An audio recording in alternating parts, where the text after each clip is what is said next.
दोस्तों, राहुल गांधी को पार्लियामेंट से सस्पेंड किया जा सकता है भारत के बाहर दिए गए अपने भारत विरोधी बयानों के चलते। दरअसल बीजेपी ने पार्लियामेंट के अंदर एक रेजोल्यूशन मूव करने की कोशिश की है और स्पीकर मिस्टर ओम बिरला जी से रिक्वेस्ट की है कि वो एक कमेटी का गठन करे और वो कमेटी फिर डिसाइड करेगी कि क्या राहुल गांधी जी को पार्लियामेंट से सस्पेंड किया जा सकता है। तो ऐसा क्या कहा राहुल गांधी ने विदेशी भूमि पर? राहुल गांधी ने 28 फरवरी को कैम्ब्रिज यूनिवर्सिटी के अंदर एक स्पीच दी जिसमें उन्होंने बोला कि इंडियन डेमोक्रेसी खत्म हो चुकी है, क्योंकि एक डेमोक्रेसी के फ्रेमवर्क में जो सबसे इंपॉर्टेंट चीजें हैं जैसे कि पार्लियामेंट, जुडिशरी, मीडिया, हर चीज पर मोदी जी और अमित शाह कब्जा करके बैठे हैं और इसी वजह से अब ओपोजिशन पार्टीज का कम्युनिकेट करना भी मुश्किल हो गया है और इसीलिए उन्हें भारत जोड़ो जैसी यात्रा करनी पड़ी जैसी गांधी जी ने दांडी मार्च किया था। What we found as the opposition was that it's very difficult to communicate with people when you have this type of an assault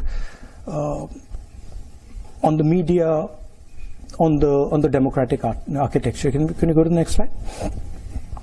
And so we decided to go back into Indian history and Indian culture, and we decided to use a very powerful tool that has been used in Indian history called the Yatra, and that's Mahatma Gandhi doing a Yatra against the British, which actually broke the back of the British Empire. It's called the Dandi Yatra. My Indian friends here will know about it.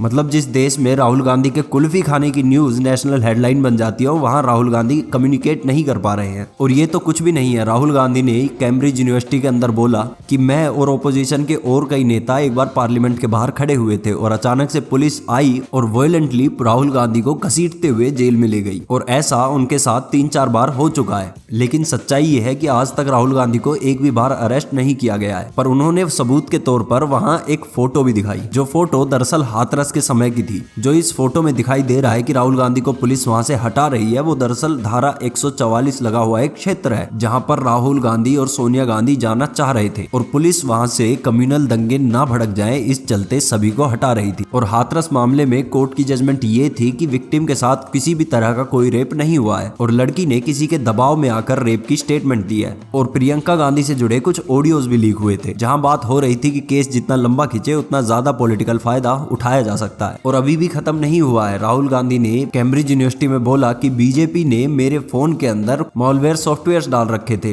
Intimidation. I myself had Pegasus on my phone. Large number of politicians have Pegasus on my phone, on their phone. I've been called by intelligence officers who tell me, listen, please be careful what you're saying on the phone because we are sort of recording this stuff. लेकिन आज तक इसका भी कोई सबूत नहीं मिला। इसके अलावा राहुल गांधी ने बोला कि मेरे ऊपर क्रिमिनल चार्जेस लगा रखे हैं जिन मामलों में क्रिमिनल चार्जेस लग ही नहीं सकते।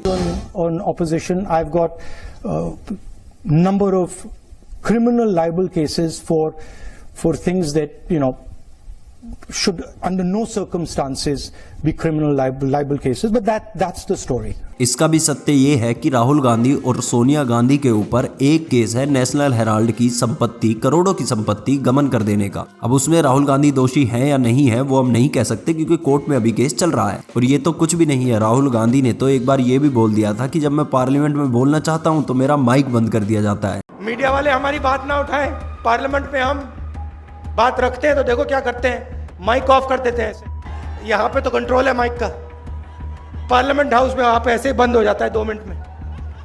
नोटबंदी की बात करो, माइक ऑफ। चाइना की सेना अंदर आ गई, 2000 स्क्वायर किलोमीटर हिंदुस्तान का उठा के ले गए, माइक ऑफ। क्या बोलना है बोल लो, किसी को कोई कुछ नहीं दिखाई देगा, कुछ नहीं सुनाई देगा, माइक ऑफ। मतलब राहुल गांधी देश के प्रधानमंत्री के जबरदस्ती गले पड़ सकते हैं, तब उन्हें किसी ने नहीं रोका, लेकिन उनको बोलने की इजाजत नहीं है। राहुल गांधी के इन बयानों पर आपके क्या विचार है कमेंट सेक्शन में जरूर बताइएगा। जय हिंद, जय भारत।